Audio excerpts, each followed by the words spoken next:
mo. Pag nagkulang ka ng pera, sumobra ka. Either pumasok ka sa kurakot, kaya nagkurang ang gobyerno. Pag nagkulang ka naman, may sobra ang pera, hindi mo naman ginawa ang trabaho mo. Gaya ng teller ng bangko. At the end of the day, pag audit, yung cash on hand niya, huwag sumobra ng piso, walang kulang na piso.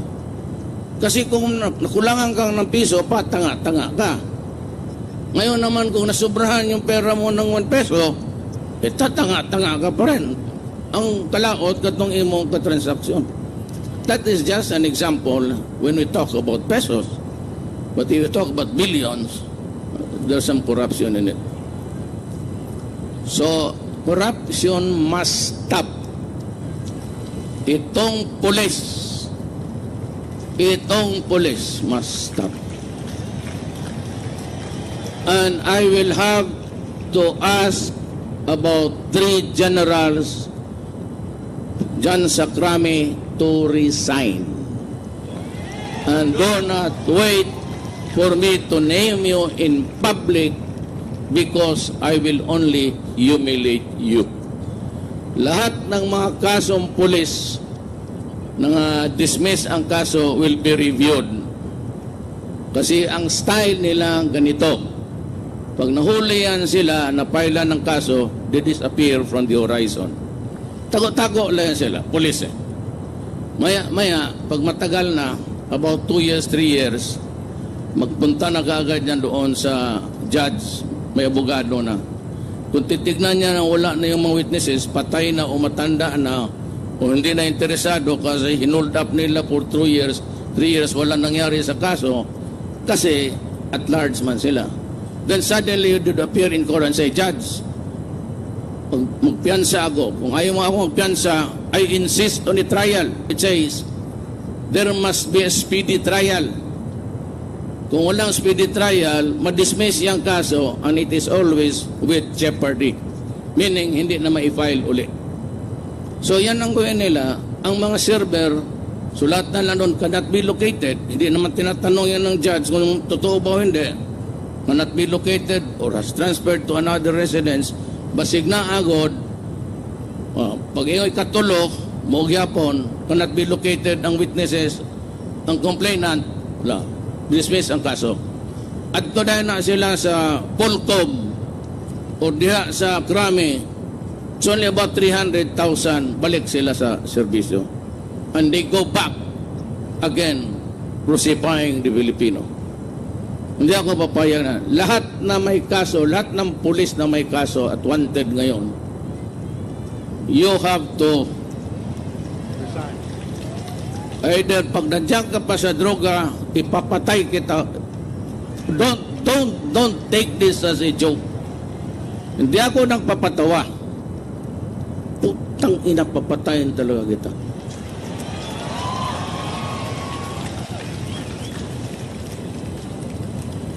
As I have said in the meeting, the avance, my parting words was that if you destroy my country, I will kill you. If you destroy the youth of this country, I will kill you. Nasa sa iyo na yan kung hindi ka maniwala. Pero kung tanungin mo ang mga taga-Davao na nilibing na walang claimant, ang ubang ang lawas na apadiha sa mga gibadababad o formalin, nagkubat o kinsay mo, may talaga, galit ako. Galit ako sa droga. Layo ko na mo da, palayo mo da, mapiskan mo da. If you are into it, wala ka pa malulong. Stop it. Stop it. Kay ang droga na ako'y rehab. I have a rehab center there at nang tana ko nga kadaghanan ni graduate na mo released after about 4 or 5 years in confinement plus treatment, and they end up doing it again. So akong punta ng mga doktor, but I was able to get a fairly accurate answer from a American doctor na ang problema rin nila sa border sa Mexico ganon. If there is no cocaine or heroin, shabu na lang. Ang cocaine o heroin, maayo because it comes from a natural murag tanom. It is papi, tawag nila. Diya kwaon nila ang cocaine o ang heroin. Pero uban, kaning shabu, it shrinks the person faster than ever. That is why, ingon ang mga doktor, wala na. Rehab is no longer a viable option. Di na matabang ang rehab. Kaya ngayong nandyan sa neighborhood ninyo, feel free to call us, the police, or do it yourself if you have the gun. You have my support. Palikada, ani lang, that's the rule, ha? At to asya, at to ba nga, labi na magsige nagpamalit, na ina-aristo kita. Ina-aristo kita. Ina-aristo kita bilang isang kriminal, and I am invoking the criminal law of the land against selling of shabu. Pagka sabihan mo, sumama ka sa akin sa istasyon, because I have to bring you to the station. In an arrest, you must overcome the resistance of the criminal. I-overcome mo talaga yan. And if he fights, and he fights to death, you can kill him. And you just follow that. Only if your life is in danger, at lumabat, may baril rin o may kutsilyo, at magdastas na, barilin mo. And I'll give you a medal. And if you do that every day, gawain kitang chip ng PC. Oh. Totoo. Because kung ayaw ninyong tumulong sa akin, kagaya ng Amerika, nag-ano ng kamay, hala yan, matay pa tayo dyan.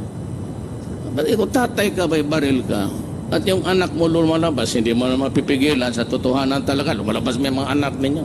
Hindi niya mapipigilan. Diyan sa kanto, yan, yung doon niya Luisa ko. Yung road na papunta ko doon, kaya pala nakikita ko yung mga gago doon, nag-standby at 2 o'clock, 3 o'clock. Ang usap lang. Eventually, ang tinaman mga 6. Kilala ko. Mga anak ng kaibigan ko. At sinabi ko na palayasin ninyo kasi mamamatay talaga yan. Yung iba nagdas ng iba bumalik. So number 1 ko yung battle cry sa dugo. Krimen. Pagkatapos corruption. Yung lagay-lagay ng bala na yan, huwag ninyong gawin yan. Talagang kakainin ninyo yan, maniwala nga. Kita mo yung mga barker dito ng jeep na nanaksak. Kasi ayaw magbigay yung mga driver sa kanila. Barker lang. Naghawak pa ng puwet ng babae, likod o dito sa dibdib ang mga gago. Yan ang mag-behave lang tayo. Kagaya dito sa Davao. Ang malas ko kasi, ang taga-Davao ang kausap ko, hindi naman kaya kailangan, alam na ninyo. Yes! You know the drill dito. Wala man tayong problema. Pero kay Thanksgiving man to, sige na lang. Totoo. It would be really a waste of time lecturing to you what a society at this stage of our national life should be. Medyo nakuha na natin eh. Hindi lahat. In a scale of 1 to 10, umabot tayo ng mga 7. Yung ibang lugar, 3, 4. Because of shabu. It has to stop. Madugo ang labanan ito. Madugo ang labanan ito. Tumabi kayo kasi na pati police dito. Tuli. Wala. Kasi galit ako eh. Pero hindi, na police na tinarong. Police tinarong, walang problema. There is, kasi, I've learned to learn this, dalawa kasi ang extreme greed. Hangul yun ba? Extreme greed and extreme need. Ingnan mo, Kani mga taga-gobyerno, pulis, sundalo, extreme need, yuperhan ng asawa, cancer, ang nanay, namatay, anak. Dito ka na lang sa akin. I will provide a small amount for every unit there para na sila madaganan. Extreme need, ako na.